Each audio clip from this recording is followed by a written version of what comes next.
Bonjour à tous et bienvenue sur la chaîne YouTube du Journal du Real. On se retrouve aujourd'hui pour la prévia du Classico, grand match, samedi soir 21 h au Santiago Bernabéu. Et on a la chance de recevoir, c'est même plus recevoir, on a la chance de discuter avec notre correspondant à Madrid, Guillaume Pomade. Comment ça va, Guillaume? Ah bien, et toi? La seule journée aussi, une chance de m'avoir, c'est ça? En quelque sorte, en quelque sorte. La vraie plus-value sur la chaîne de Guillaume, c'est dans ce genre de moment où on peut avoir un peu les insights, tout ce qui s'est tramé lors de la conférence de presse habituelle de veille de match. Et puis là, on est quand même sur le gros morceau de la saison en Liga, le Classico. Donc, on va avoir quand même pas mal de questions à te poser. J'ai vu que donc, tu t'as fait la conférence de presse, l'entraînement, etc. Est-ce que tu as un petit point sur le groupe, sur les états de forme, qui est absent, qui sera présent, etc. Bah, Brahim est de retour. Il était déjà de retour à l'entraînement la dernière fois, mais il s'était entraîné que partiellement. Et là, il est de retour et surtout, il est convoqué. Donc, il est dans le groupe, ça y est, il est disponible pour le match contre le Barça. Il pourra même peut-être rentrer en jeu. Évidemment, il n'est pas prêt à être titulaire, ça fait plus d'un mois qu'il est absent, mais il est prêt à entrer en jeu. Sinon, Camavinga a le genou qui est toujours strappé, hein, ça bouge pas. Ça, pour le coup, le genou gauche, on voit bien les straps blancs à chaque entraînement et même à chaque match. Et les absences évidemment de Courtois et de Rodrigo, comme prévu, qui se sont blessés contre Dortmund, et celle bien sûr d'Alaba et de Carvajal, mais ça sert presque entre guillemets plus à rien de les mentionner, puisque on sait ils sont absents sur très longue durée pour Carvajal, et Alaba, ça fait très longtemps qu'on ne l'a pas vu sur une pelouse. À noter la présence de Jesus Fortea, côté, donc il est au Juvenil A encore, le jeune arrière droit d'Arbeloa, qui était présent, voilà, plutôt qu'un David Jiménez qu'on avait vu être convoqué contre Alaves. Donc, voilà, c'est pour servir d'arrière droit sur des mises en place tactiques, des choses comme ça. Mais voilà, si je dis pas de bêtises, c'est la première fois cette saison qu'il est présent à un entraînement de veille de match comme ça avec l'équipe A. Donc à noter le jeune de 17 ans qui était là, notamment Puis parmi tu as ceux fait de la Castilla. conférence, t'as enchaîné avec la conférence de presse de Carlo Ancelotti. J'ai cru comprendre que Kylian Mbappé était au centre de nombreux sujets, de nombreuses questions et de nombreuses réponses du coach italien. Qu'est-ce qu'a pu se dire à ce sujet pour le tout premier Classico finalement en match officiel de la star française? Bah, il a dit avant toute chose, Ancelotti, qu'il est satisfait de ce que propose Mbappé, puisqu'il a marqué des buts, qu'il est très important, que petit à petit, il cherche à atteindre sa meilleure version, que Mbappé, comme l'effectif, comme lui, Carlo Ancelotti, ne sont pas pressés, qu'on est satisfait de ce qu'il fait pour l'instant, et on sait qu'il fera mieux parce qu'il a tout pour faire mieux. Voilà les mots de Carlo Ancelotti. Et ensuite, il y a une question un petit peu plus intéressante, c'est est-ce que Carlo Ancelotti a un conseil à donner, a donné un conseil ou a un conseil à donner à Kylian Mbappé? Et Carlo Ancelotti a répondu rien de spécial. Il sait ce qu'il a à faire parce qu'il a l'expérience des matchs contre le Barça. Sa façon de se préparer, sa façon de préparer les matchs est très calme, c'est très simple. Demain, il apportera sa contribution comme toujours. Il faut le rappeler, Kylian Mbappé, c'est 6 buts en 4 matchs avec le PSG contre le Barça. Donc, voilà, c'est un adversaire qu'il connaît. Et il n'y a pas de raison que, en tout cas, les grands matchs, ça le connaît aussi. Donc, il n'y a pas de raison, après 48 juillet, il n'y a pas de raison de faire de ce match quelque chose de spécial quand il s'adresse à Mbappé. Oui, c'est une de ses cibles préférentielles en Europe, à Kylian Mbappé. Puis les matchs à pression, ça le connaît, de finale de Coupe du Monde. Avec le PSG aussi, il a pu disputer déjà une finale de Ligue des Champions, etc. C'est pas non plus un novice dans la catégorie, mais c'est toujours spécial. Un premier Classico, on se souvient tous du premier Classico de Cristiano, du premier Classico de Karim Benzema, c'était là. C'était la même année d'ailleurs. Mais ça reste un moment important pour lui. Et puis s'il peut marquer de son empreinte et faire taire aussi un peu les critiques, dans le sens où tu as Vinicius qui a tout simplement explosé sur la terre entière. Et c'était déjà, mais montrer son talent à la terre entière face à Dortmund cette semaine, si lui il peut le faire aussi durant le Classico, le Real Madrid sera content et la presse française va pouvoir s'en mordre un peu les doigts. Dans la continuité de tout ça, Carlo Ancelotti a aussi eu des petites déclarations par rapport à l'adversaire, forcément, de ce Classico, le FC Barcelone. Il y a une déclaration assez sympa sur Lamine Yamal, non, si je me trompe pas. C'est ça, Carlo Ancelotti a complimenté Lamine Yamal sur une question sur qu'est-ce qu'il pensait du joueur. Il a dit qu'il commençait sa carrière de manière spectaculaire, qu'il aimait beaucoup son jeu, sa façon de jouer et son attitude. C'est un joueur très dangereux. Et parce que la question c'était est-ce qu'il y a un plan anti-Yamal? Il a dit c'est un joueur très dangereux, mais il faut aussi se concentrer sur ce qu'on a à faire, donc concentrer, on va dire, plus globalement. Et il a aussi évidemment parlé du Barça plus globalement. Il a dit ils ont changé de philosophie, ils jouent d'une manière différente, beaucoup plus directe, même si je ne veux pas comparer le travail de Flick à celui de Xavi. C'est un peu différent, mais nous le respectons tout autant. Et Beaucoup différent, si tu c'est peux me même permettre, très hein. différent, bien sûr. Allez, il le dit pas à ce point-là pour pas froisser personne. Mais en tout cas, voilà, il a clairement indiqué que le Barça joue très bien, que le Barça a ce qu'il faut et que Yamal également, en tout cas pour inquiéter le Real. Donc pas de plan Yamal. Alors, sachant que ça va être un des axes, on va y venir très rapidement, mais ça va être un des axes à observer. Mais donc, est-ce qu'on a, avec toutes les infos là, que tu as pu nous récolter là, aujourd'hui, la petite fouine, Guillaume, est-ce que tu peux nous donner une compo probable pour le Classico ou un sentiment, quelque chose? Bah, je vais commencer par les mots d'Ancelotti. Il y a une question sur est-ce que Tchouaméni sera défenseur central demain? Alors souvent les questions directes comme ça sont répondues par de la langue de bois, sauf si c'est vraiment être sûr, s'assurer de la présence de tel ou tel joueur. Par exemple, il y a une question est-ce que Lounine sera titulaire demain? Ancelotti aura dit oui, Lounine sera titulaire. Maintenant, une question sur Tchouaméni titulaire en défense centrale, ça en ferait dire un peu trop. Ancelotti a donc simplement répondu j'ai quelque chose en tête, mais il me semble pas opportun de vous l'expliquer aujourd'hui. Et après, il a rajouté au journaliste, il lui a dit tu verras demain et tu me diras si je me trompe ou non. Voilà, donc une manière quand même assez amusante de répondre, même si c'est de la langue de bois. Et donc, globalement, bah, Marca a annoncé que Vasquez sera titulaire. Donc, D'accord, à droite. normalement, si Marca annonce que Vasquez est titulaire, c'est que Vasquez sera titulaire. Et on peut donc oublier l'option Militao arrière droit. Et donc, on aura une charnière centrale Militao-Rudiger. Chouameni aussi devrait être titulaire pour le coup de ce qui est ressorti là, il n'y a pas longtemps. J'ai vu le tweet passer, je crois que ça vient aussi de Marca. Et donc, il y aura un duel, entre guillemets, Modric-Camavinga pour la dernière place au milieu de terrain, puisque il faut imaginer, voilà, Lounine dans les cages, évidemment, qui remplace Courtois. Mbappé et Vinicius seront devant. La défense, ce sera du coup la défense habituelle avec Vasquez, Rudiger, Militao et Mendy. Et au milieu de terrain, Bellingham, Valverde et du coup, Chouameni semble être indéboulonnable. Et donc, il reste évidemment une place pour soit Kamavinga, soit Modric. On sait que c'est Modric qui avait commencé contre Dortmund. Modric qui a montré de plutôt bonnes choses dans ce match-là, mais surtout de belles choses lors de son entrée contre Vigo. Je pense qu'il a aussi gagné un petit peu sa place de titulaire contre Dortmund avec cette entrée en jeu. Et donc, il faut voir si Ancelotti continue de mettre Modric ou si Ancelotti fait le choix de Kamavinga, peut-être un choix de fraîcheur. Après, là, le match était mardi contre Dortmund, donc il y a eu un temps relativement De important, récupération. intéressant pour récupération, un jour de plus que le Barça en plus également. Donc voilà, c'est ça la vraie interrogation. Et de ce qui est ressorti chez le Chiringuito, c'est eux qui ont parlé de Militao arrière droit, Chouameni en défense centrale, et donc le milieu de terrain prévu et Vasquez sur le banc avec le milieu de terrain, avec du coup les quatre, donc Camavinga, Modric, Valverde et Bellingham, et donc un Vasquez qui glisserait sur le banc. Et si Marca annonce que Vasquez sera titulaire, c'est que normalement Vasquez, pour le coup, le sera.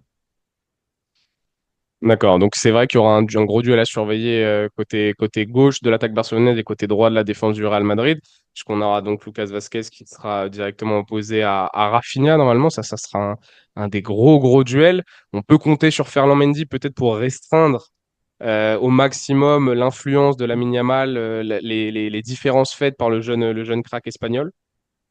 Ouais, il, Tu il voulais... avait plutôt bien fait, hein, Mendy, plutôt bien défendu, Mendy sur Yamal les deux fois l'an dernier où il l'avait croisé. Pour le Après, coup, est-ce que Yamal n'a pas passé un cap aussi là dernièrement? c'est ce qu'on va voir. C'est ce qu'on va voir. C'est ce qu'on va voir. Il y en a un qui a clairement passé un cap, c'est Rafinha, pour le coup, depuis le début de saison. Et enfin, en tout cas, qui a tout mis bout à bout, parce qu'on l'a vu, le talent de Rafinha avant, on va pas mentir. Mais là, il a clairement mis tout bout à bout et trouvé une régularité folle depuis le début de saison, Rafinha. Et c'est peut-être même lui qui inquiète le plus quand on voit ce que Baino Gittens a pu faire à Vasquez sur la première Ah, mi-temps, Lucas notamment Vasquez. contre Dortmund.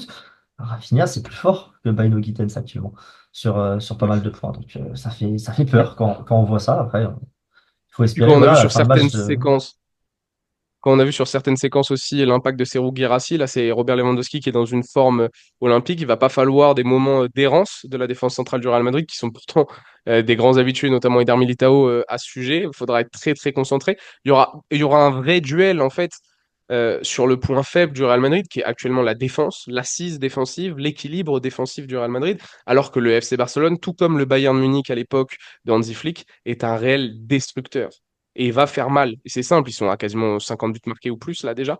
Cette saison, en quoi, en à peine 15 matchs, 14-15 matchs, c'est surréaliste. Et la seule équipe qui avait les mêmes statistiques, c'est simple, c'est le Bayern 2019-2020 d'Hansi Flick. Donc c'est vraiment l'entraîneur qui arbore cet état d'esprit de détruire l'adversaire. On l'a vu contre le Bayern, qui était pourtant le tyran ces dernières années du FC Barcelone. Ils ont enfin eu la tête de leur bourreau. Belle victoire 4-1, ça va être un match très intéressant à ce sujet. Et là où, par contre, ce qui peut être encourageant, c'est que le FC Barcelone joue très haut, prend énormément de risques. Et il faudra voir comment est-ce qu'ils cherchent à s'adapter, sachant que tu as Mbappé et Vini qui peuvent parfaitement dévorer les espaces derrière. Est-ce qu'ils vont être plus timides? Est-ce que Hansi Flick va aller jusqu'au bout de sa mentalité et définitivement essayer d'assouvir le Real Madrid tout en s'exposant potentiellement à des contres? Et là, on va voir, je pense que la bataille tactique du côté du FC Barcelone, les choix d'Hansi Flick vont être vraiment déterminants sur la façon dont va se jouer ce match et sur la façon dont finalement le résultat va se dessiner. J'ai un autre avantage aussi, je trouve, côté Real Madrid, c'est quand même l'expérience de certains. Le Barça a quand même des joueurs très jeunes.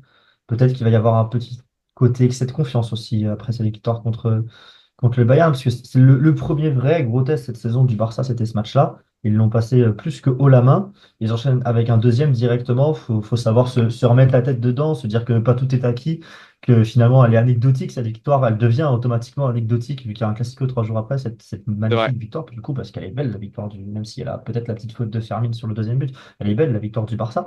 Et il va falloir voir ce que ça peut donner avec ces joueurs qui sont jeunes. Certains ont participé à ces petits Classicos ont aussi jamais eu le statut de favori en arrivant à un Classico. Je pense à quasiment tout l'effectif du Après, Barça est-ce qu'ils sur sont ces vraiment deux, trois favoris? dernières années. Moi, je les mets pas Ah favoris, oui, hein. oui, oui. Bah, en tout cas, en Espagne, ils le sont, hein. En Espagne, ils sont vus comme grands favoris ici. Bah, lors de la conf Moi, de presse, quand les questions étaient posées sur le Barça, il y a eu 2 fois que la question demandait à Ancelotti est-ce qu'il y a un favori sur ce match? La question était demandée pour nous, le Barça est favori. Est-ce que Ancelotti, tu partages notre avis, tu vois? Et qu'a C'était répondu vraiment Ancelotti à amené comme ça? ça, les questions. Il me dit qu'il n'y a pas de favori dans un match comme un Classico, comme un Je derby, suis que assez tout peut d'accord. arriver dans un tel match. Et que voilà, c'est pas une question seulement de qualité ou de jeu, c'est aussi une question de résistance à la pression, de gestion du tempo. Et moi, je suis assez, je dirais, je suis d'accord Bonne avec lui. réponse Je du suis coach d'accord avec italien. lui. Oui. Je suis d'accord avec lui. Et puis moi, l'aspect résistance à la pression et gestion du tempo, je le mets côté Real Madrid, je le mets avantage Real Madrid, tu vois, là-dessus. Tout à fait. Tout à fait. En fait, c'est pour ça, oui, bien sûr que dans la forme actuelle, et de toute façon, le Barça est leader, 3 points d'avance. Le Real Madrid a connu un début de saison compliqué, il fallait s'adapter, blablabla. Le FC Barcelone, eux, ont eu direct une phase d'adaptation très rapide. Ils sont pertinents, tout ce que vous voulez. Mais un Classico, ça se joue, ça se gagne. En plus de ça, c'est au Bernabéu. À aucun moment, pour moi, je me permettrais de dire que le FC Barcelone est favori. Est-ce qu'ils ont le vent en poupe? Oui, parce que de là à dire qu'ils sont favoris sur ce match, sincèrement, le Real Madrid a de très très forts arguments à faire valoir. Le Barça aussi, et il va falloir peut-être une solidarité et un collectif du Real qui s'est réveillé en seconde mi-temps face à Dortmund. Et moi, je l'ai dit, ça peut être un match déclic, et c'est parfait juste avant un Classico où il va falloir être solidaire, où Federico Valverde va devoir aider Lucas Vasquez, où Aurélien Tchouameni va devoir aider à la création plus qu'à l'accoutumée aussi, où Vini et Mbappé vont devoir avoir le moins de déchets possible tout en gardant ce côté efficace comme l'a eu Vini face à Dortmund. Toutes ces clés-là vont permettre, on l'espère en tout cas, au Real peut-être de s'imposer. Guillaume, pour finir cette vidéo, un pronostic, s'il te plaît. Toi qui avais quasiment eu tout bon pour le match face à Dortmund, Ouais, en tout cas dans le j'avais. déroulé, enfin, Enfin, quasiment tout bon. Pas dans le déroulé, mais fallait, quasiment tout bon. fallait l'oser en plus, hein, le 2-0 Dortmund, j'avais dit C'est 2-0 ça. Dortmund 4-2 dans l'autre sens. Bon, Vinicius aurait décidé d'en mettre un en plus, pas pour me rendre triste pour le coup. Alors, ce match-là, je pense aussi que le Barça va réussir à mener au score à nouveau. Le Barça va faire une bonne entame, le Fort Barça possible. surfe sur une dynamique magnifique. Et c'est peut-être un peu facile comme prono, mais je vois exactement le même scénario de match que la saison dernière. C'est-à-dire que le Barça qui mène 1-0, le Barça qui mène aussi 2-1, et le Real qui s'en sort et qui gagne 3-2. Et pourquoi pas une nouvelle. Franchement, je vois ce Classico un peu comme celui de la saison dernière. Je sais pas. Pourtant, c'est très différent, mais je vois un Classico quand même ouvert avec des buts. Je pense que le Real peut exploiter les failles du Barça et le Barça a trop de puissance offensive pour ne pas marquer, par exemple, dans ce match. Et non, je vois bien, c'est un scénario comme ça, peut-être pas avec autant de dramaturgie que l'an dernier et pas avec un but de Bellingham à la dernière seconde, mais je vois bien le Real retourner encore un score. Je dirais 3-2, allez, pour qu'il y ait du spectacle. Et je vois bien Bellingham marquer. Alors, le but de la victoire, je ne sais pas, parce que sinon ce serait vraiment exactement le même match que l'an dernier, mais en tout cas, je vois bien Bellingham enfin ouvrir son compteur.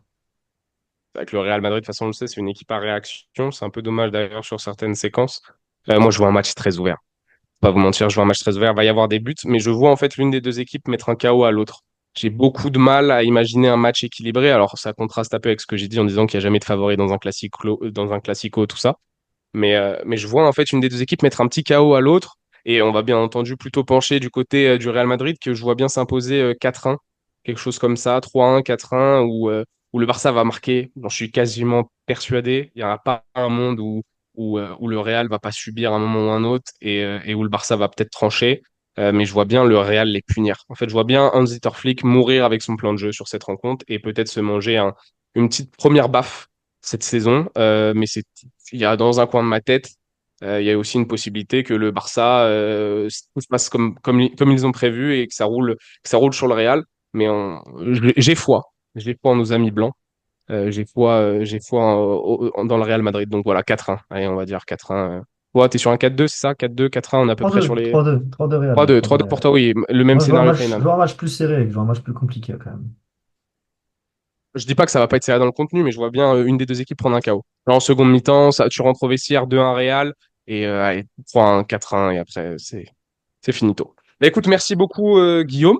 C'était un plaisir. On a toutes les infos. J'espère que vous êtes prêts pour ce Classico. Abonnez-vous, s'il vous plaît, surtout si vous êtes encore là lors de cette vidéo. Abonnez-vous, ça nous fait plaisir. Mettez en commentaire votre pronostic. Likez cette vidéo. Puis on se retrouve très vite, mes amis, sur la chaîne du Journal du Real pour de la, de nouveau du contenu et de l'actualité. Merci à tous. Allez, ciao.